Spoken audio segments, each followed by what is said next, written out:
Could you be the guest I was expecting? I have something crucial to discuss with you. Please, can you spare a moment? As I was about to step into the restaurant, a woman in chef's attire, looking visibly anxious, approached me.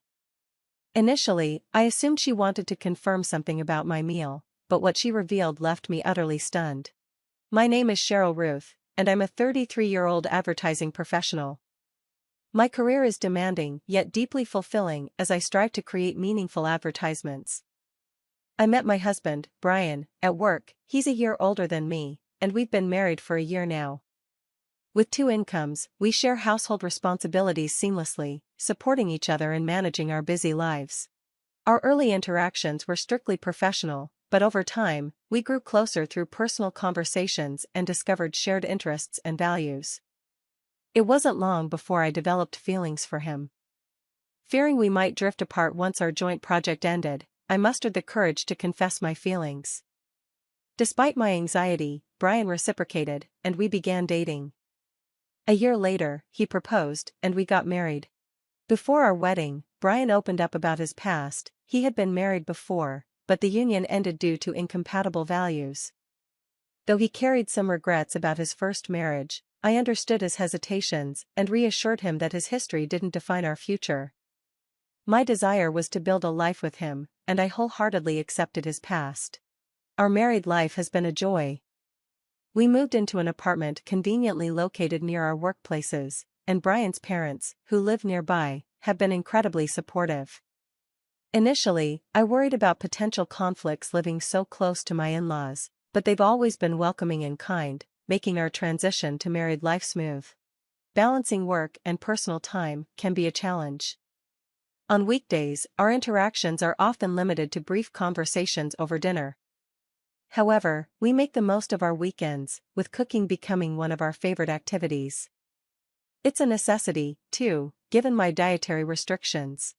I have a severe allergy to fruits in the Rosaceae family: strawberries, apples, pears, and peaches. The allergy developed unexpectedly in adulthood, starting with a terrifying reaction to strawberries that left me struggling to breathe. After tests confirmed the allergy, I had to accept that many of my favorite fruits were off-limits. Dining out has since become a challenge. Even when I think a dish is safe, hidden ingredients can pose a threat. Just a trace of these fruits can cause severe reactions, making me hypervigilant about verifying ingredients. This constant caution sometimes makes dining out feel like a burden, so I've grown to prefer eating at home. Cooking has become a haven for me, a joyful, safe activity that allows me to relax and enjoy meals. Brian and his parents have been incredibly supportive. My mother-in-law, having cared for her father with a severe wheat allergy, understands the seriousness of my condition. She took the time to learn about my dietary needs, ensuring every meal we shared was safe for me. "You shouldn't have to worry during meals. I'll make sure everything is safe for you," she once assured me, a gesture that nearly brought me to tears. Over time, I've developed a wonderful relationship with my in-laws, especially my mother-in-law, who treats me like her own daughter. Her empathy and efforts have made managing my allergies much less stressful. One memorable day, I received a promotion at work for spearheading a successful project proposal. It was a proud moment, made even sweeter when I returned home to celebrate with Brian and my in-laws. Their unwavering support has been a cornerstone of my happiness, both at work and in my personal life. I shared the exciting news of my promotion with my family, and they were all thrilled, especially my mother-in-law. To celebrate, she suggested we dine at an upscale restaurant located in a luxurious hotel, a place I had dreamed of visiting since my student days. Though excited, I hesitated. The restaurant's grandeur, coupled with my dietary restrictions, made me uneasy. "You don't have to hold back, it's such a joyous occasion. Let me treat you," she insisted, her excitement evident. Her enthusiasm warmed my heart, but my concerns lingered. Before my allergy diagnosis, I had browsed the restaurant's website and fantasized about trying their famous fruit-filled tart. Unfortunately, the restaurant frequently used fruits from the Rosaceae family in their dishes, which made me nervous. In the past, we always informed staff of my allergies in advance, but I couldn't shake the guilt of asking for special accommodations. We typically chose restaurants that rarely used such fruits to avoid any risk. Even though this restaurant could prepare allergen-free dishes, the potential for cross-contamination in a kitchen that regularly handled those ingredients felt daunting. Initially, I leaned towards caution, preferring to celebrate somewhere I could relax without fear. However, my mother-in-law's persistence and reassurance swayed me. "Don't worry, I'll let them know about your allergies when I make the reservation. I also happen to know someone there, they'll take extra care of us," she said confidently. Her connection to the restaurant surprised me, as she'd never mentioned it before. Coupled with her thoughtful approach, I began to feel more at ease. When I discussed it with my husband, he was just as surprised by her connection, but reassured knowing they'd be well informed. "It's a celebration of your success, make sure to enjoy yourself," he encouraged with a smile.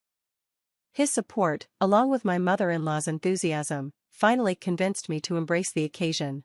The lunch was scheduled for a weekday, so I took a half-day off from work. After completing my morning tasks, I dressed in a more formal outfit than usual, paying extra attention to my appearance. My colleagues noticed and wished me a wonderful time when they learned about my plans. When I arrived at the hotel, my mother-in-law was already waiting for me. Together, we made our way to the restaurant on the first floor. Thanks to her reservation, we were promptly escorted to our table, though we were informed of a slight delay due to the busy lunch hour. Understanding the popularity of the place, I decided to start with just drinks and wait patiently. Relaxed after finishing work and enjoying the warm company of my mother-in-law, I felt ready to make this celebration memorable. I ordered champagne, and my mother-in-law and I enjoyed delightful conversation, savoring the elegance of the restaurant. The ambience, paired with the superior taste of the champagne, heightened my spirits. Although I'd had champagne before, the glass I sipped that day felt special, perhaps because of the celebration or the allure of finally being in a place I had admired for years. As we chatted, the tantalizing dishes being served to nearby tables only added to my anticipation for our meal. However, just as I began to settle into the moment, my phone rang from inside my bag. I hadn't turned it off, and seeing it was a call from work, a sudden wave of sobriety replaced my joy. Worried it might be urgent, I excused myself and stepped outside the restaurant to take the call in private, ensuring I could address any sensitive matters without disruption. Thankfully, the issue was minor. My colleague needed clarification on a document I had submitted earlier. Relieved it wasn't an error, I quickly provided the answers they needed. Just as I was about to hang up, an unfamiliar woman approached me. "Excuse me, are you the customer who made the reservation for today's meal?" she asked, dressed as a chef. She looked rushed and slightly breathless, her expression laden with concern. Puzzled by her presence outside the kitchen during such a busy time, I nodded cautiously. Her next words sent a chill down my spine. "It's dangerous to return to the restaurant now. Please leave the hotel immediately and ensure your safety." Her intense demeanor and urgent tone left me stunned. Though I tried to seek further explanation, her insistence and the gravity of her warning made my blood run cold. Without fully understanding the situation but sensing genuine danger, I hailed a taxi and headed home. That evening, my phone rang again. It was my mother-in-law, and to my surprise, her tone was sharp and furious, unlike anything I had encountered from her before. "You just left without a word. Don't you have any manners? What kind of upbringing did you have?" she chastised, her voice dripping with anger. She was clearly embarrassed and upset that I had left abruptly, leaving her to handle the reserved special course alone. Her harsh words stung, and I realized the gravity of the misunderstanding. Yet what shocked me most was her lack of concern for my sudden departure. Instead of worrying about my well-being, she berated me relentlessly. "You've been silent this whole time. Don't you realize how wrong you were? You're not fit to be my son's wife," she raged. Her tirade even extended to criticizing my parents and how they had raised me. When she finally paused, I gathered the courage to speak. "You told me you informed the restaurant about my allergies when you made the reservation so I could relax. But the restaurant wasn't aware of my allergies. What happened?" Her silence was deafening. The truth was that the meal prepared for us that day contained ingredients I was severely allergic to, not only in the dessert but also in the main courses, hidden in marinades and sauces. The woman who approached me outside the restaurant had taken the reservation call from my mother-in-law and confirmed that no mention of my allergies had been made. She had noticed the allergy badge on my bag and decided to check on me just in case. If she hadn't warned me, I would have unknowingly consumed the food and suffered a severe allergic reaction. But the real revelation came next. The chef revealed that she was my husband's ex-wife, now working under the name Julia. Recognizing my mother-in-law and realizing I was her son's new wife, she intervened out of concern. Julia shared that my mother-in-law was notorious for her harsh behavior. During her marriage, Julia had lived with my husband's parents and endured relentless criticism from my mother-in-law, particularly when my husband or father-in-law wasn't around. Despite Julia's professional culinary skills, my mother-in-law found fault with everything she did, even discarding her dishes out of spite. Her account painted a starkly different picture of the woman I thought I knew. It wasn't just the sharp tone of my mother-in-law's phone call, it was the realization of her deliberate carelessness that shook me to my core. I had always seen my mother-in-law as a gentle and kind woman, but the events that unfolded revealed a very different side of her. The hostility she exhibited, hidden beneath a polished facade, forced me to reconsider the dynamics of my new family and how I should navigate these relationships going forward. Her true nature became more apparent as I uncovered her troubling history with Brian's ex-wife, Julia. After transitioning to a full-time housewife, Julia found herself financially dependent and under her mother-in-law's constant scrutiny. Trapped, isolated, and without evidence of her mistreatment, Julia eventually sought escape through divorce. Despite her lack of work experience, she leveraged her culinary training to build a career, rising through the ranks to become a skilled chef. However, her past resurfaced when my mother-in-law discovered her workplace and began demanding discounts under the guise of their connection. This pattern of manipulation hinted at a deep-seated behavior that extended to me. When I confronted my mother-in-law about failing to disclose my allergies during the restaurant reservation, she initially feigned ignorance, trying to shift the blame onto the staff. However, the restaurant's policy of recording calls meant her lie was easily exposed. Faced with the possibility of evidence, her composure shattered, and she confessed her resentment. "I despise how you outshine me.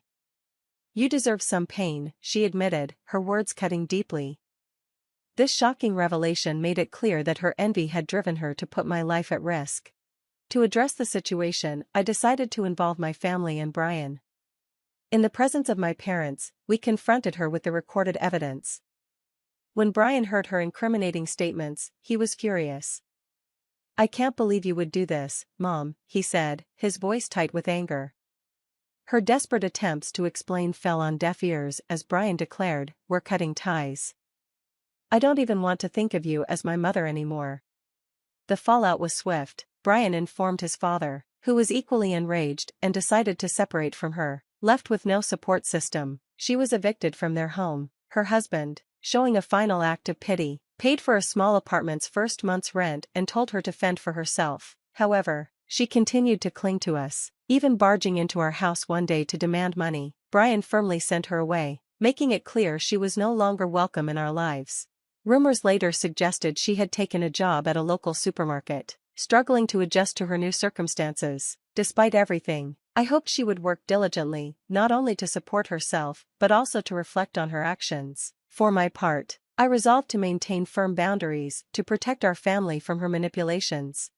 In the aftermath, Brian reached out to Julia to apologize for not recognizing her suffering during their marriage. She assured him she had moved on, now happily dating someone else. Surprisingly, Julia and I became friends through this ordeal. As career-oriented women, we found common ground and mutual respect, unclouded by her past relationship with Brian. To celebrate my promotion and reaffirm their support, Brian and his father hosted a party in my honor. Their thoughtful gesture reminded me of the strength of our bond and my resolve to continue thriving, free from the shadows of my former mother-in-law's interference. The experience, though painful, ultimately strengthened my confidence and the foundation of our family.